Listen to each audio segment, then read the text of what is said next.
সাহায্য নিতে যাই, কোনো মানে চিকিৎসা নিতে যাই, আমাদের কার্ড থেকে বলে যে এখান থেকে আমি ওষুধ দিতে পারবো না, এটা উলিপুর থেকে নিতে হবে, আমাদেরকে দিতে চায় না। আসলে এটাই বাস্তবতা। আমরা তো অন্য উপজেলার মানুষ, আমরা চিলমারিতে হেল্প চাইলে চিলমারির লোক হেল্প করতে পারে না। আর আজকে আমি যে কথা বলতে চাই, যে মানুষটি শীতের সময় আমাদেরকে জিজ্ঞেস করতো শীত কেমন, যদি আমরা বলতাম যে হ্যাঁ শীত প্রচন্ড, বলতে ঠিক আছে তাহলে কিছু কম্বলের ব্যবস্থা করতে হবে। যে মানুষটি এটি চিন্তা করেন, যে মানুষটি চিন্তা করেন যে এখন বন্যা হচ্ছে, বন্যায় কি অবস্থা, মানুষের রিলিফ লাগবে কিনা, মানুষকে সহযোগিতা করতে হবে কিনা, যে মানুষটি এই চিন্তা করেন দীর্ঘদিন ধরে আমাদের সঙ্গে।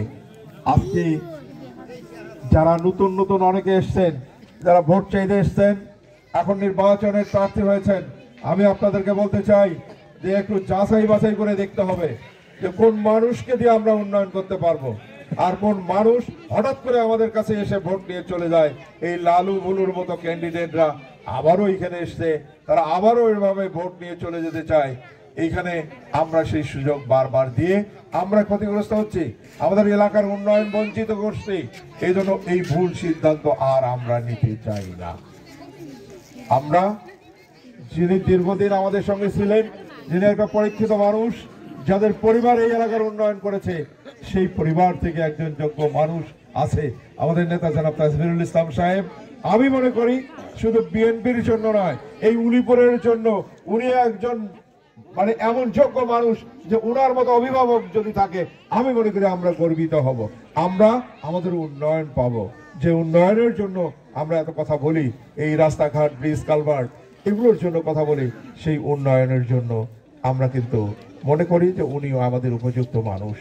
সেই জন্য আমি অনুরোধ করব যে এই এলাকায় আমরা একজন এমপি শুধু না, আমার আগে একজন মেম্বার সাহেব তো বলে গেলেন যে একটা ভোট দিলে শুধু এমপি পাবো না, একটা ভোট দিলে আমরা এই উপজেলায় আমরা একটা এমপি পাবো, একটা মন্ত্রী পাবো ইনশাআল্লাহ।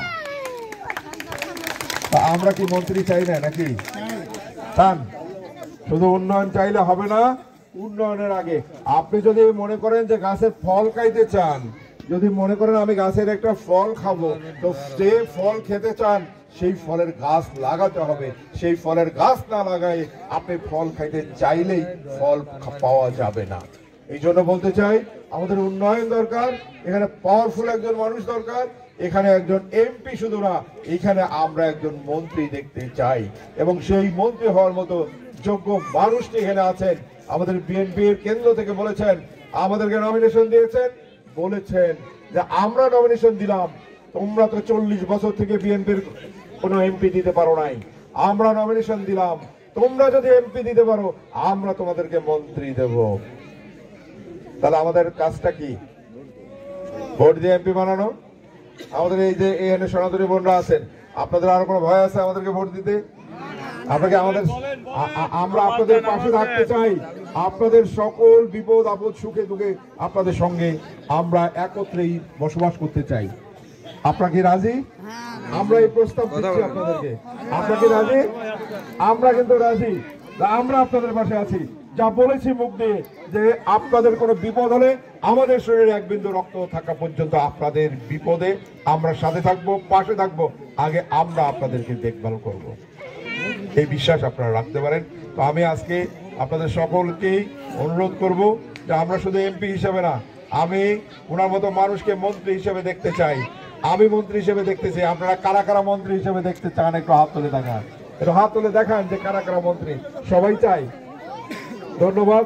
আমরা সবাই চাচ্ছি, হিন্দু মুসলিম সবাই মিলে ভোট দিলে আমি আপনাদেরকে দৃঢ়ভাবে বলতে পারি যে এইবার আমাদের উপজেলায় জনাব তাজমিরুল ইসলাম সাহেবকে হারানোর মতো ক্যান্ডিডেট জন্মগ্রহণ করে নাই। ইনশাআল্লাহ আমরা ওনাকে এমপি বানাতে পারবো যদি আমরা হিন্দু মুসলিম সকলে মিলে তাকে ভোট দেই।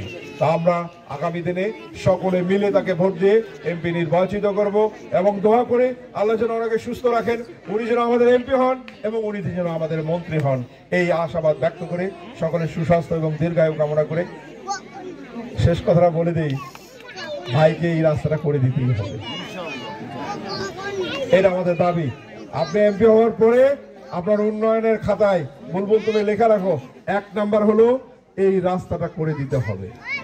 এটা আমাদের উন্নয়নের প্রথম কমিটমেন্ট। ঠিক আছে? আর কোনো আপত্তি? ধন্যবাদ সবাইকে, ভালো থাকবেন। খুদা হাফেজ। বাংলাদেশ জিন্দাবাদ, বাংলাদেশ জাতীয়তাবাদী দল জিন্দাবাদ। আমাদের এই আজকের এই অনুষ্ঠানে যারা উপস্থিত আছেন সকলকে ধন্যবাদ।